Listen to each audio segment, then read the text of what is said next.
Okay, it's time to explain negotiation in Draw Steel. What is it? What's it for? How does it work for the players and for the director? We'll tackle all of that and more. Early sidebar. Negotiation is probably my second favorite thing about Draw Steel. I have actually a lot of favorite things about Draw Steel. Negotiation is definitely my second favorite. My most favorite thing starts with a C. If you think you can guess what that is, leave a comment. Okay, but what is negotiation? It's a set of rules, a system inside of Draw Steel. Now, this rules or system facilitates or puts a framework around dramatic social encounters. Actually, the rules themselves for negotiation inside the hero book are exceptionally well written. I highly recommend everybody, players and directors, really read that part of the rule book. You should read the whole rule book, but we know not everybody does that. Read the negotiation section of the rule book, please. It's phenomenal. Players negotiate when they want something from an NPC that is not immediately inclined to give it to them. And the NPC often wants something in return from the players. In my opinion, negotiation is an explicitly quid pro quo dialogue. It's not a favor. I mean, you can ask for a favor as part of the quid pro quo. It's not a gift, is a better way of putting it. Negotiations are not for haggling with a merchant to get a discount on a healing potion. And they are also not to smooth talk your way past the guard to get into a castle. That's what a normal test is for. Those are normal interactions in any tabletop role-playing game. That's not what negotiation is for. Negotiations are for dramatic social encounters. Negotiations can fail, and those failures can have serious adventure-changing repercussions. And negotiations can succeed, often beyond or occasionally beyond the player's expectations. In other words, negotiations have weight. And so they require weighty NPCs. The merchant with the healing potion is not who negotiation is for. Negotiation might be for the master of the Merchant's Guild, or for the monarch that is inside the castle that the players just smooth talked their way into past the guard. There is a flow, a structure to how negotiation works in Draw Steel. The negotiation begins, the players feel out the NPC, they ask questions, they judge their demeanor, and then they make an argument. They make a proposal, a persuasive proposal, quid pro quo. I want this from you, and I'm willing to offer that in return.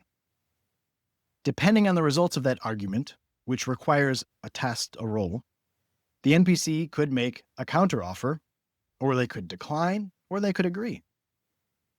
The player can accept that counteroffer, or they can try again. More questions. What do you want? What don't you want? How can we best help each other? Then, another argument, another roll. This ebb and flow can continue until the NPC runs out of patience or their interest hits a level that either results in a phenomenal offer or the threat of reprisal. In fact, patience and interest are two statistics that every NPC has in a negotiation. Each is measured on a scale from 0 to 5, and they can move up or down depending on how players make an argument, the results of their rolls, or if they happen to stumble over or hit upon a pitfall or motivation. We'll talk about those in a moment. Now, when a player makes an argument, makes a proposal, they make a power roll. And that roll will use either their reason, their intuition, or their presence, depending on the argument that they're making and how they're making it. They may also be able to apply a skill if it's appropriate, in which case they can add 2 to the outcome just like any other skill bonus in the game. Speaking of the outcomes, there are 5 potential outcomes to these power rolls, to these arguments. Now, the outcome set changes depending on if they're speaking to a motivation or not. Those outcomes are interest down, patience down, interest down, patience flat, interest flat, patience down, interest up, patience down, interest up, patience flat. In other words, interest can go up or down, but patience only ever stays flat or goes down. Patience functions as a clock on the negotiation. And I actually think this is a fantastic design because it fixes or solves for what sometimes happen in D20 fantasy, where the players make an argument, they don't get the result they want, maybe one of them rules poorly, and then somebody else tries with the same argument, and you sort of go in a circle. And negotiation solves for that treading of water that can sometimes frustrate players and GMs and just take a bunch of extra time that's not necessary. So every time a player makes an argument, if the outcome is particularly good, then patience will stay flat. In other words, they have kept the NPC's attention and captured enough of it. The NPC does not feel like they're wasting their time. Their patience is not yet running out. Most of the time, even if you have increased the NPC's interest because you made a good argument, patience still comes down because you are using the NPC's valuable time. And so again, patience is explicitly a clock on the negotiation. In fact, you can often view patience as how many attempts you get. If patience starts out at 3, you probably have at minimum 3 attempts. If you make a good roll and patience stays flat, you sort of earn an extra argument as a result of that. Now, even if the players have made phenomenal arguments and patience has not gone down, they've somehow managed to keep it flat, the NPC is enraptured by their argument, there is still a clock on the negotiation. Because if they are succeeding in that way, the NPC's interest is going up. And when the NPC interest hits 5, the highest level, the NPC will make a final best offer. And this offer is really what the players were asking for. The NPC is giving them what they want, what they came there for, along with a little juice, a positive, an extra bonus on top, the cherry. And when this happens, that is their best and final offer. The players can no longer continue to haggle. Now, I mentioned how patience is a clock and interest is a clock at the upper bound. But interest also functions as a clock, the lower bound too. It is theoretically possible that the players start negotiating with an NPC that has a fairly high patience. And then in the process of the negotiation, the players stumble over a number of this NPC's pitfalls or make really bad arguments that drop interest faster than patience. And so interest hits 0 before their patience runs out. When this happens, the other way to end a negotiation occurs, which is the NPC calls it off and essentially threatens or promises reprisals, repercussions, or even violence against the players.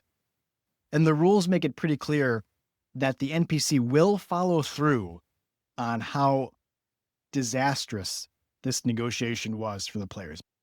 Okay, we've talked about what happens when interest hits 0, the worst possible outcome, and when it hits 5, the best possible outcome. But what happens when interest is between 1 and 4? Well, the rulebook very helpfully explains the outcomes at each interest level. And it's on a sliding scale that, once you look at it, should make pretty intuitive sense. So if 5 is yes and the best possible outcome, or yes plus a positive, is how I frame it, interest 4 is yes, meaning the NPC offers exactly what the players asked for. Nothing more, nothing less.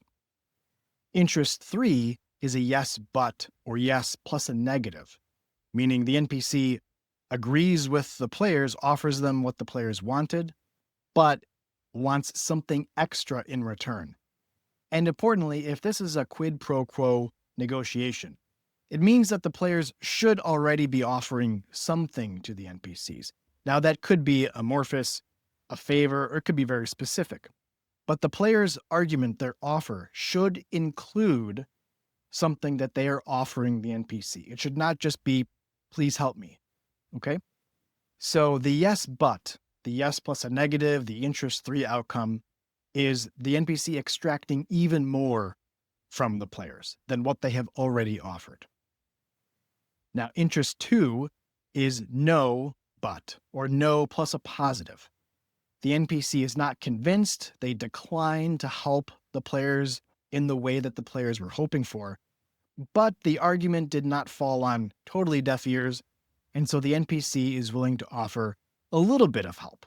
Maybe not exactly what the players asked for, but some money, some assistance elsewhere, some information. Interest 1 is the flat no. No, thank you. I'm not interested.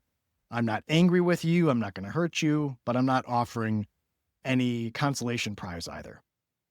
So that's the scale. Worst possible outcome, best possible outcome, and all the variations in between. Now, this scale of interest from 1 to 4, we can ignore 0 and 5 because those are final offers, final outcomes. But 1 to 4, it's not as if the NPC is waiting until their patience hits 0 and then they share with the players this other final offer that is dependent on their interest being between 1 and 4. That's not how it's supposed to work. Every time the players make an argument, the NPC makes an offer, makes a counteroffer. And that offer should be dependent on their interest level. So for example, let's say a negotiation starts with the NPC's interest at 2. The players make an argument, it's not a great one, and their interest falls to 1. The NPC says, no thanks, I'm not interested. But they don't end the negotiation. They leave it open so the players can try again. And this time they do better. They increase the NPC's interest to 2. So then the NPC responds with, you know what, this argument makes a little bit of sense. I still can't give you what you want, but I can offer this little bit of help instead. Every time the players make an argument, make an offer, the NPC responds with their own counteroffer, their own argument of what they can or can't provide to the players, and so on.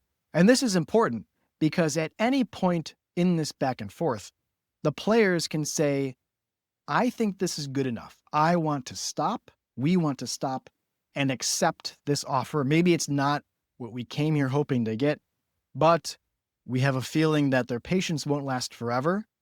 And so I'm willing to take this deal now and avoid getting nothing.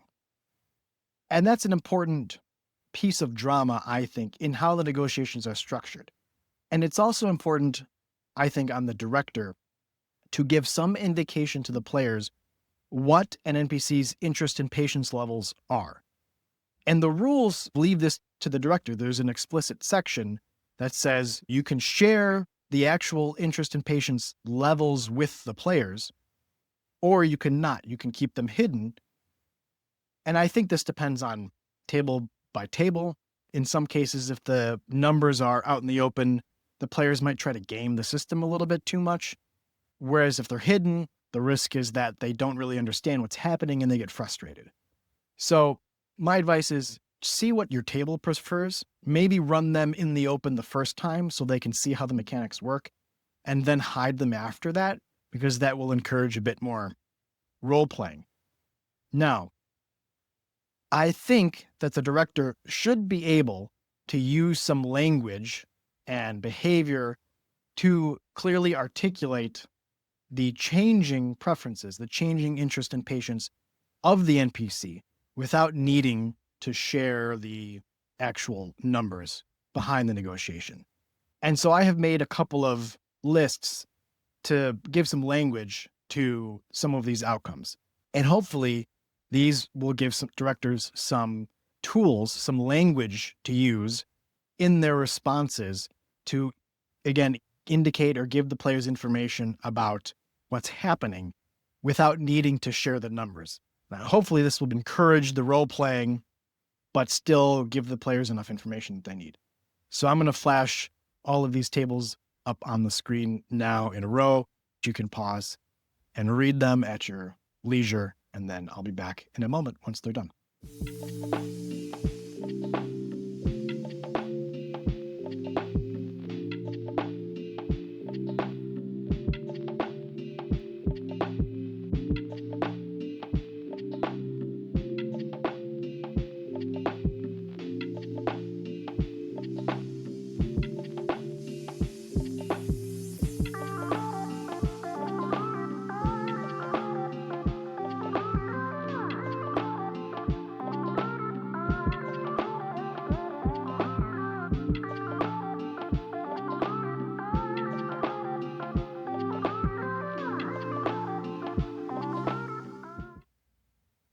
Okay, we've talked about interest and patience and how they relate to each other and what the different outcomes mean depending on the interest level, when patience hits 0, or when the NPC makes a final offer. But there are ways to get there faster than just making arguments. And those are motivations and pitfalls. I teased this a little bit earlier, but it's now time to bring them into the conversation.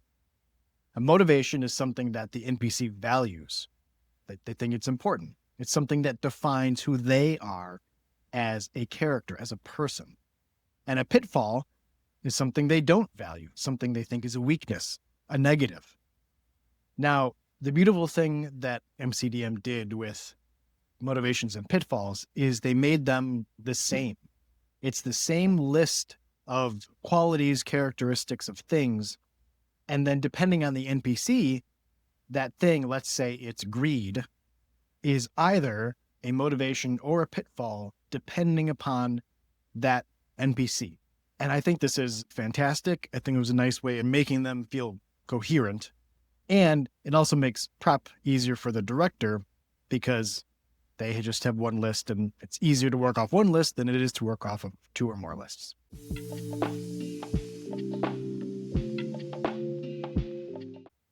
And here's how these impact the negotiation. When a player makes an argument, a proposal that speaks to one of the NPC's motivations, it changes the potential outcomes of that role. It improves the potential outcomes. It makes it easier to increase interest and maybe not lose patience. And if an argument is particularly well articulated, if it's really well role-played, then the director might not even ask for a roll, might just say, yes, you succeed, interest up, patience flat, great job. On the other hand, if you make an argument that includes a pitfall, it's an automatic failure. No roll, interest down, patience down. And so you can see how knowing these, either in advance or figuring them out during the negotiation, can really markedly improve the potential outcomes, improve the chance of the heroes succeeding in the negotiation. And the book makes it clear that this is part of what that back and forth, that ebb and flow that I talked about earlier, this is what it's for. It's to ask the NPC questions to try to discern what their motivation or their pitfall are. And if the players know that they're going to negotiate with this NPC in advance, they know they're going to visit the queen in 2 weeks, and they have time to prep for that, then they can use that time to try to discover the queen's motivations and pitfalls. And something else that MCDM did that I love is that near the end of the book, in the director's section, they provided a whole list of archetypes of NPCs, complete with 4 possible motivations and 4 possible pitfalls. And they did this in a scaling list, starting with bandit lord or spoiled child at the lowest, all the way up to liches and gods, I think, even are on that list. And this is just a really great way of arming immediately the director with the tools they need to run a negotiation. And even though they give 4 motivations and 4 pitfalls in this list, that's really too many. I think a good rule of thumb is to stick with 2 motivations and 2 pitfalls. So 2 each, not 2 total. You could increase motivations or increase pitfalls, but be very mindful that when you increase motivations, you are making it easier for the players to succeed in the negotiation. And when you increase the number of pitfalls, it's the opposite. You're making it easier for them to fail. And so if you put 4 of each, that's really sort of a minefield, and also takes some of the discovery out of it, some of the fun of that back and forth between arguments, between proposals, because they're almost always going to either stumble over something or discover something. There could be good reasons for doing 4, say, of something, but I would be very careful, very cognizant of what impact that will have on your game. And negotiation is not some separate thing inside of Draw Steel. I said it was a set of rules, a framework, a system inside of Drawsteel, but it's not walled off, meaning there are mechanics and features and perks and titles that all influence or interact with the rules for negotiation. For example, if one of the heroes shares a language with the NPC that they're negotiating with, they can dramatically reveal that they share this language and increase the NPC's interest by 1, which I think is actually the only way of increasing interest without making an argument, without making a roll. But there are a whole host of other ways of interacting with negotiation. For example, devils get an edge on certain rolls to discover motivations or pitfalls. Tacticians can do things depending on the subclass. Gnolls can do things. Troubadours have at least 4 different ways of interacting with a negotiation. And so my point that I'm trying to make is that negotiation is supported by other parts of the game. And so players will see these features as they're leveling up their character or as they're looking at titles to take or pursue. They will see these and know that negotiating is a supported part of the game. Now, before we wrap, I'd like to leave you with some best practices, which I guess is becoming a habit of mine. Directors, make sure you have all the potential outcomes prepped before the negotiation starts. This is the outcomes at interest levels 5 through 0. This should be easy because 3 of the outcomes involve the word no, and 3 of them involve the word yes. And that yes is what the players are asking for. So you really only need to come up with the modifiers, the yes and, yes buts, no ands, no buts. So that should be pretty easy, especially if you take a few minutes to prep it in advance instead of trying to come up with it on the fly. And especially if those ands and buts are flavored for the NPC that they're negotiating with.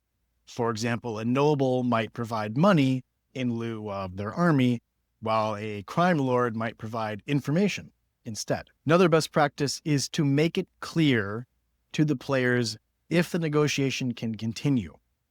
They shouldn't be guessing if interest is 5 or 0 or patience is 0. When it gets to those points, then you as the director are ending the negotiation and making it very clear that it's final.